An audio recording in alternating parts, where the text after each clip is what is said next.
우리 아프리카 돼지열병 얘기하다가 안녕하십니까. 예. 이석쌤 안녕하세요. 예, 안녕하세요. 네, 이상호 선생님 안녕하세요. 안녕하세요. 네, 이 방송은 착한 입시 상담소 운영진이 네. 전달하는 유튜브 영상이 되겠습니다. 오늘 첫 회죠? 이 방송으로는. 그렇죠. 뭐 파일럿으로 시작을 하는 건데. 네. 예, 부모님들이 좀 궁금해하는 그런 것들을 좀 올려드리고 그럴 필요도 있을 것 같고요. 그쵸. 네, 네. 네.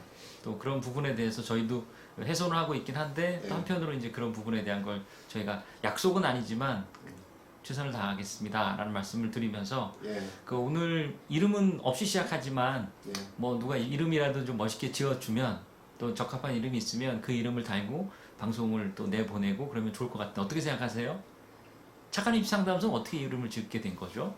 그거는 이제 저희 유대형 리더께서 네. 즉흥적으로 만든 거예요. 예. 자 그럼 이제 아까 좀 전까지 돼지 우리 아프리카 돼지열병 네. 가지고 네. 얘기를 예. 하고 있었죠. 그런 얘기를 좀 왜냐면 하시면서 이 아프리카 왜냐면 아프리카 돼지 열병이 중요한 게 아니라 돼지가 중요하거든요. 네. 돼지라는 게 이게 우리 어떤 그 욕망의 상징입니다. 이게 네. 이각이라는 그 욕망의 상징이라 가지고 그 얘기를 하고 있었죠. 욕망의 대상이 사라지면 어떻게 그렇죠. 뭐 하냐. 그렇기도 하고 돼지 저금통 했으니까 네, 다른 그렇죠. 동물도 아닌 돼지 예. 뭐 그리고 금돼지 뭐 금돈 그렇죠. 이런 게 하는 네. 것처럼 보면 돈이란 말도 돼지 돈자도 돈이고 예. 우리가 쓰는 돈도 화폐에도 돈을 얘기하고 참 연관이 많네요. 예. 근데 오늘 입시 얘기인데 아까 입시 얘기하면서 뭐 욕망 얘기하셨는데 그러니까 돼지하니까 욕망이 생각나. 욕망하니까 입시가 생각나고요. 제가 이제 오늘 형식은 특별히 없는데 한 5개의 슬라이드를 이렇게 약속 없이 예고 없이 보내드리면서 예. 한마디 한마디 그 이슈에 대한 얘기를 짚어가면서 한번 말씀드리고요. 이 두 분 입시 박사님들이죠. 이 박사님들 또 입시의 또 나름 달인님들을 모시고 한 15분 정도 한 말씀 들어보고 영상을 마무리할까 합니다. 예. 자 그러면 지금 저 슬라이드 한번 잠깐 보시면 수시 정시 모집 비율 변화라고 되어 있습니다. 와우, 이게 네. 연도별로 돼 있네요. 그렇죠. 2002년부터 2019년까지 저기 파란 선이 수시의 그 모집 비율이고요. 100을 네. 기준으로요. 예. 그다음 정시가 이제 100을 기준으로 빨간 선이 쭉 이렇게 있습니다. 예. 예, 그래서 이 첫 번째 이슈는 최근에 이제 국회의원 한 분이 예. 발의하시기를 정시 100% 선발하자라든가 까딱한 인간이 있습니다. 그러시고요. 아프리카 돼지 열병에 왜 이렇게 안착하게 시작하십니까 말씀이? 그래서 이제 그런 것도 있었고 예. 요즘에 또 수시에 대한 예. 또 여러 가지 의견이 많으신 것 같아서 예.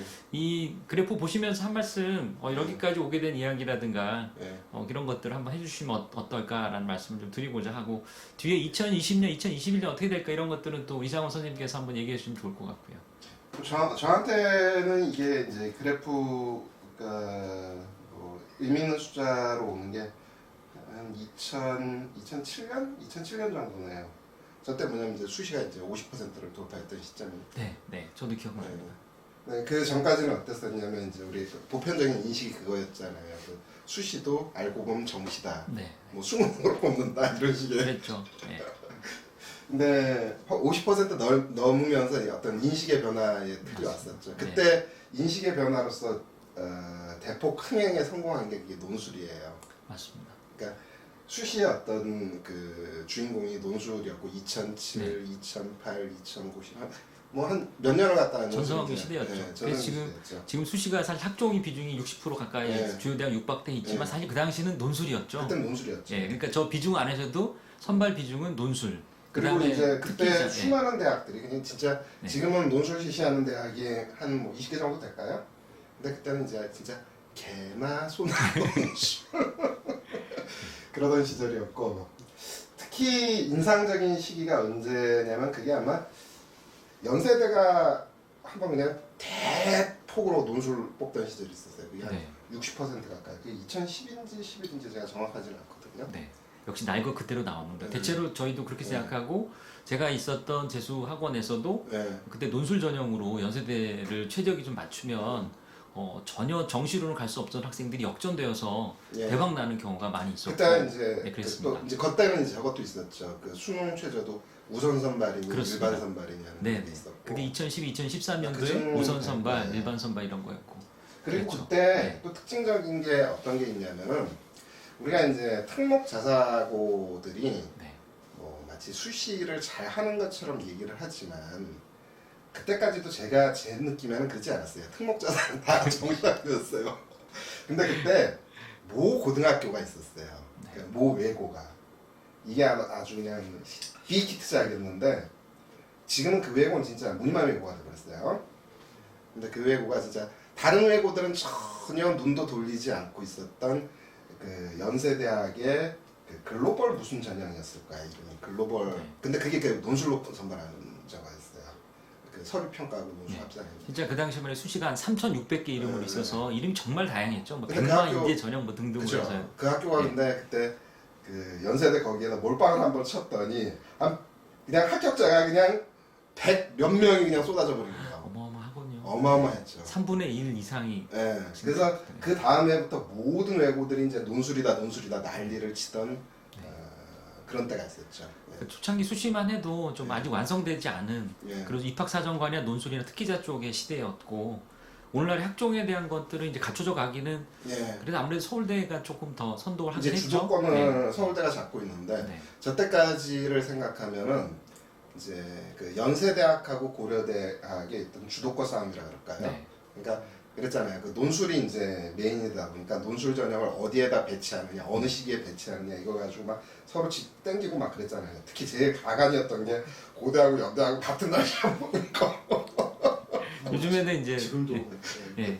그 요즘 양보하는 것 같아요. 한쪽은 인문 보면 그 다음 날을 네, 리뷰를 해서 그런데 그때 이제 네. 서로 맞부닥치니까 그렇죠. 예. 어떻게 되냐면은 저 시험 보러 온 애들이 반도 안 오는 그거 있잖아요. 그 양갈래로 나눠져 그렇죠. 버리니까. 그렇죠. 네. 그랬습니다. 그 싸움질하다가 그 다음에 연세대가 아마 시기를 갖다가 그러니까 그때는 뭐 수시가 이제 뭐 1차, 2차 이랬던가요? 뭐 그런 맞습니다. 거겠죠. 제가 기억하기를 1차, 2차, 3차까지 있었어요. 네, 네, 그러니까 이것도 헷갈려서 네. 보통 1, 2차 했거든요. 1차는 수능 전, 네. 지금처럼. 그 수능 후는 2차 했는데 네. 동국대학교는 아마 3차까지 있어서 어머니들이 그렇죠. 1, 2차는 수능 전인데 네. 이게 또 어디야 하고 네. 3차는 또 수능 후라니까 또 막 헷갈렸던 네. 기억이 있습니다. 그리고 저 때 또 재밌었던 학교 중에 하나가 하필이면 서강대학이었어요. 네. 왜 어떤 서강대가 거였죠? 네. 재밌었냐면은 그때 이제 지금은 이제 원서 접수 시기가 다 통일이 됐잖아요. 근데 저 근방에 어떤 때가 있었냐면은 원서 접수를 수능 끝나고도 봤던 때가 있었어요. 네. 그게 2차인가? 뭐 그렇게 되잖아, 그죠? 뭐 지금도 살려서 좀 어느 정도 하고 있죠. 그 어느 그 서강대가 쓰는 네. 방법인데, 지금도 종합형, 학업형이라고 있고 네, 그러니까- 학업형이 이제 수능 후에 이제 그러니까 원서를 그때 냅니다. 그 원서 중에 이제 저기 자기소개서를 그렇죠. 내는 거죠? 네, 그렇습니다. 가만있어 봐. 이번 이번도 서류 마찬가지죠. 접수, 서류 접수 자체가 네, 그렇습니다. 수능 네, 후에 서류 이제 그 좀- 원서는 근데 접수. 옛날에 그게 네. 어떤 게 있었냐면 그때 서강대학하고 또 이화여대도 마찬가지였을 거예요. 원서 접수 그러니까 전형 중에 일부를 원서 접수를 어디다 배치했냐면은 수능 끝난 그 시점에다 배치했어. 그냥 그러면 그때 어땠냐면 그냥 장난이 아니었습니다. 그냥 그 원래 수능은 원래 보고 나면 망하는 게 일반적이잖아요. 망했다 서강대 망했다 이대. 네. 아주 그냥 경쟁률이 그때 장난이 아니었어요. 특히 논술 쪽 미어 터지는 그런 상황이었으니까. 네.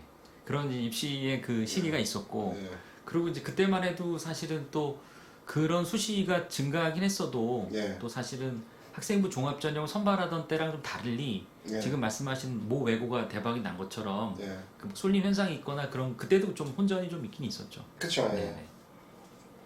근데 웃긴 게 그때 그 모외고의 경우 그 외고가 그 해를 다 잡아먹다시피 했어요. 네. 다음 해가 되니까 그 외고가 다 잡아먹지를 못하게 되는 거야. 다른 외고들하고 다 나눠먹게 되는 거야. 이제 얘기를 조금 진전해서 네. 2012년에 머물러 있는데 네. 그리고 이제 2015, 16년으로 점점 가면서 네. 이제 수시 비중도 높아지고 네. 논술은 점점 좀 이제 줄어들고 축소되기 시작했죠. 축소되고 그리고 2019년 특히 지금 보면 네. 그게 이제 14, 15, 요 때가 뭐냐면 그러니까 입학사정관 전형, 그게 이제 본격적으로 또 있던 게 이제 2008학년도죠. 네. 그때부터 이제 이거를 갖다가 이렇게 막 이렇게 추동을 해간 거지. 어떤 국가 정책으로 밀어붙이니까. 네. 특히 요 때부터가 뭐가 이제 생기게 되냐면은 이 입학사정관 전형을 흔들고 다니는 학교가 어디냐면 한양대학이에요.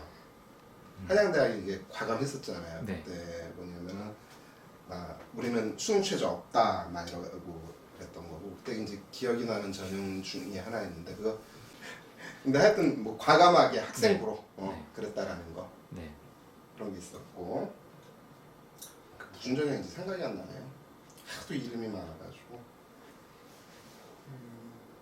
2008년도에 입학사정관이 들어온 거는 이제 입학사정관제라는 이름으로 예, 들어왔었죠. 그래서 2012년 정도까지 예, 이제 입학사정관제라는 이름으로 뽑았는데 그때는 사실 서류를 평가한다라는 게 아니라 활동을 평가한다, 잠재력을 평가한다. 그렇죠. 이게 예, 잠재력이라는 예, 말이 되게 키워드였던 예. 것 같아요. 그러니까 그때는 좀 어떤 거냐면 좀 난삽했다는 느낌이 굉장히 많았어요. 그게. 네, 그렇죠. 그 뭐 예를 들어서 동네 팝을 막 곤충체제 하고 다니고 네. 막 곤충체제 2만 마리 하고 대학 가고 소 200마리에 3년간의 그 사육 기록을 써가지고 수의대를 가고 뭐 네. 이런 학생도 뽑아야 되지 않겠느냐. 다양성, 잠재력 이런 것들이 막 이제 그러니까 시도를 했었고 특히 이제 그때는 중요한 게 그거였죠. 그 학생부에다가 네. 그러니까 무슨 활동이든지 기재를 할 수가 있었어요. 네. 마구 기재를 할 수 있으니까 네, 교회 활동 네. 기재에 뭐 아무 지장이 없었어요. 없었어요. 네. 심지어 활동 증빙도 할 증빙 없이도 필요가 그게 없었고. 가능했었거든요. 그냥 네. 내가 했어 이러면 그만이니까. 근데 이제 그러다 보니까 그때 진짜 뭐 일종의 뭐라 그래야 되죠? 과잉 활동이라 그래야 되나? 그러니까 이제 보면 그때 애들 보면은 진짜 너는 어떻게 이렇게 할 수가 있었냐? 그러니까 감탄이 나오는 거 있죠. 인간의 극한을 넘어서는 거 있잖아요. 네. 그러니까 그때 내 기억나는 것 중에 하나가 그게 있다 생각을 해보니까 그때 이제 등장했던 것 중에 이게 봉사 경연대회라는 게 또 외부에 있었어요. 거기에 참여하려고 네. 봉사 시간을 자그마치 700시간을 만들어낸 케이스. 그쵸, 500, 그쵸. 그러니까 다시 말씀드리면 저도 500시간, 뭐 600시간 네. 기억나거든요. 네. 불가능하잖아요, 사실 거의 그렇게까지 뭐 하기가. 내 삶을 갖다 다 거기다 네. 박는 거지. 봤더니 심지어는 외국에서 봉사했던 것까지 기재가 네. 되는 네. 때가 입학사정관제의 시기였던 것 같아요. 그리고 그래서 그때 제일 먼저 이 경고 시그널이 나온 게 봉사였어요. 네. 그러니까 그때 이제 아예 공식적으로 막 얘기가 나왔죠. 외국 가서 한 건 쓸모없다 뭐 이런 식으로 그랬던 것 같고 그러다가 이게 그러니까 교회 활동에 대한 제한이 본격적으로 들어온 게 2014학년도든가 아마 그렇게 될 거예요. 네, 네. 그래서 교회 활동은 이제 네. 차단되고 네, 네. 그런 시점. 자, 그런 시대가 이제 네. 예, 바로 이제 학생부 종합전형의 직전의 시대라고 볼 수 있는 건데 잠시 좀 쉬어갈까요? 예.